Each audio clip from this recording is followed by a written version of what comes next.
মানে মানুষগুলো সাধারণ মানুষ কেন ভাবে আপনারা আমরা কি করব? আমরা গাড়িতে গ্যাস শেষ হয়ে যায়, তেল শেষ হয়ে যায়, তো কিভাবে গাড়ি চালাবো? আমার বাসা দারুস সালাম, আমি কোন দিক দিয়ে ঘুরে যাব বলেন? আমার বাসা এইখানে, আমি কোন দিক দিয়ে ঘুরে যাব? এই যে ওভারব্রিজের পরে আমার বাসা, আমি কোন দিক দিয়ে ঘুরে? আপনি বলেন ঘুরে যেতে কোন দিক দিয়ে ঘুরে যাব বলেন?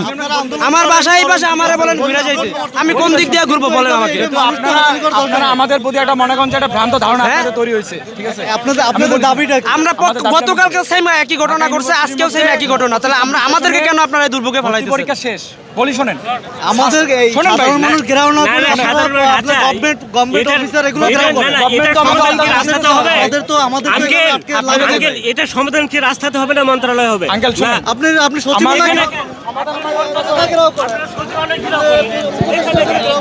এখানে কেন? আচ্ছা ঠিক আছে, সমাধান তো আমার এটা তো- ক্যাম্পাসে এটা তো হবে না। এইভাবে সাধারণ মানুষ ভাই আপনারা সমাধানের পথে হাঁটেন, এইভাবে কি সমাধান হবে ভাই? একটা এইভাবে রাস্তা কি আছে, সমাধান? আমরা যদি কত সমস্যা হয় আপনারা জানেন।